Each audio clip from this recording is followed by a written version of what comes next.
19 ਸਾਲ ਦਾ ਸੀ, ਚੰਗਾ ਖਿਡਾਰੀ ਸੀ, ਪਰ ਨਸ਼ਾ ਜਿੱਤ ਗਿਆ। ਤਰਸੇਮ ਸਿਆ, ਇਸ ਅੱਗ ਦਾ ਸੇਕ ਤਾਂ ਘਰ ਘਰ ਪਹੁੰਚਿਆ, ਪਰ ਬਸ ਹੁਣ ਹੋਰ ਨਹੀਂ। ਪੰਜਾਬ ਸਰਕਾਰ ਨੇ ਨਸ਼ਿਆਂ ਦੇ ਵਿਰੁੱਧ ਇੱਕ ਸਖਤ ਮੁਹਿੰਮ ਚਲਾਈ ਹੈ ਤੇ ਅਸੀਂ ਸਾਰਿਆਂ ਨੇ ਇਹਨਾਂ ਦਾ ਸਾਥ ਦੇਣਾ ਕਿ ਅੱਜ ਤੋਂ ਬਾਅਦ ਨਾ ਇਸ ਪਿੰਡ ਵਿੱਚ ਨਸ਼ਾ ਵਿਕੂਗਾ ਤੇ ਨਾ ਹੀ ਕਿਸੇ ਨਸ਼ਾ ਵੇਚਣ ਵਾਲੇ ਨੂੰ ਇੱਥੇ ਵੜਨ ਦਿੱਤਾ ਜਾਊ। ਜਿਹੜੇ ਨਸ਼ੇ ਵਿੱਚ ਫਸੇ ਹੋਏ ਨੇ ਉਹਨਾਂ ਨੂੰ ਨਸ਼ਾ ਮੁਕਤੀ ਕੇਂਦਰ ਵਿੱਚ ਭਰਤੀ ਕਰਾਵਾਂਗੇ। ਕੋਈ ਵੀ ਨਸ਼ਾ ਤਸਕਰ ਦੀ ਜ਼ਮਾਨਤ ਨਹੀਂ ਕਰਾਏਗਾ। ਵਾਅਦਾ ਕਰੋ, ਅਸੀਂ ਆਪਣੇ ਪਿੰਡ ਨੂੰ, ਆਪਣੇ ਪੰਜਾਬ ਨੂੰ ਨਸ਼ਾ ਮੁਕਤ ਕਰਕੇ ਰਹਾਂਗੇ। जस्टिस वर्मा की याचिका पर सुप्रीम कोर्ट में सुनवाई। कोर्ट ने पूछा, आप जांच कमेटी के सामने क्यों पेश हुए? फैसला हक में करने की कोशिश की। महाभियोग की सिफारिश रद्द करने की अपील। बिहार वोटर वेरिफिकेशन मुद्दे पर विपक्ष का संसद में प्रदर्शन। पोस्टर लेकर एसआईआर वापस लेने के लगाए नारे। मल्लिकार्जुन खड़गे, राहुल गांधी, अखिलेश यादव समेत विपक्ष के कई नेता रहे मौजूद। लोकसभा में आज ऑपरेशन सिंदूर पर चर्चा से पहले बवाल। विपक्ष ने की बिहार में जारी एसआईआर पर चर्चा का वक्त तय करने की मांग। 3 बार स्थगित हुआ सदन। पहलगाम घटना को लेकर सपा प्रमुख अखिलेश यादव का मोदी सरकार पर बड़ा हमला। कहा, आखिर बीजेपी सरकार में क्यों हो रही है आतंकवाद और आतंकी घटनाएं? कहा है पहलगाम घटना के आतंकी।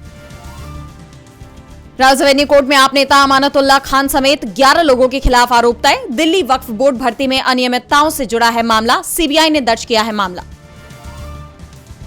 भाषा विवाद पर इंडिया गठबंधन के क्षेत्रीय दलों का बड़ा फैसला। संसद में अपनी मातृभाषा में करेंगे बहस। हिंदी भाषा के इस्तेमाल से पूरी तरह से करेंगे परहेज।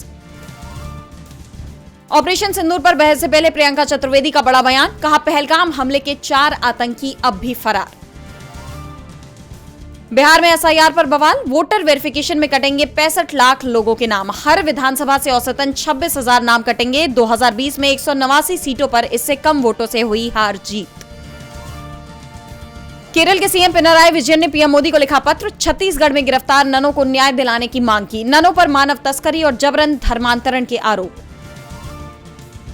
ऑल इंडिया इमाम एसोसिएशन के अध्यक्ष मौलाना साजिद पर भड़के सपा सांसद अवधेश प्रसाद। मौलाना साजिद के खिलाफ एफआईआर दर्ज। डिंपल यादव के खिलाफ की थी अभद्र टिप्पणी। गजा में खाने की कमी पर पहली बार बोले अमेरिकी राष्ट्रपति ट्रंप। कहा, तस्वीरें बहुत भयावह। इजरायल को अब जंग पर लेना होगा फैसला। नेतन्याहू बोले, अनाज की कोई कमी नहीं। अब अमेरिकी वीजा पाना होगा मुश्किल। B1, B2, H1B प्रोग्राम में बड़े बदलाव। बच्चे बूढ़ों को देना होगा इंटरव्यू। भारतीयों पर पड़ेगा बड़ा असर। खामेनेई तक पहुंचेंगे। इजरायल की ईरानी सुप्रीम लीडर को खत्म करने की धमकी और ज्यादा ताकत के साथ हमले की कही बात। इजरायली पोर्ट से ट्रेड करने वाली कंपनियों को हूतियों की चेतावनी। बोले, अगर नजरअंदाज किया तो जहाजों पर होंगे हमले। सभी देशों से की गजा पर इजरायली प्रतिबंधों को हटाने के लिए दबाव बनाने की अपील। अब भी थाईलैंड, कंबोडिया एक दूसरे पर हमले कर रहे हैं। बातचीत के बाद भी दोनों एशियाई देशों में नहीं आई शांति तो नाराज हुए अमेरिकी राष्ट्रपति ट्रंप। रेयर अर्थ मटेरियल्स की खोज और अन्वेषण के मामले में राज्यों की भूमिका महत्वपूर्ण। क्षेत्र में भारत की आत्मनिर्भरता को लेकर एसबीआई की रिपोर्ट में दावा।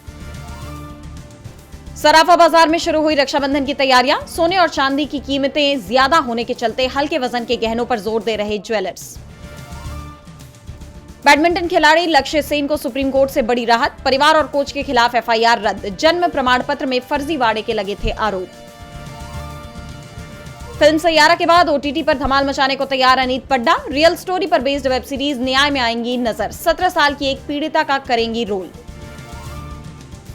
बिग बी अमिताभ बच्चन ने शेयर की फिल्म शोले की पुरानी टिकट। लिखा, इतने में मिलती है ड्रिंक। 20 रुपए थी फिल्म की टिकट की कीमत।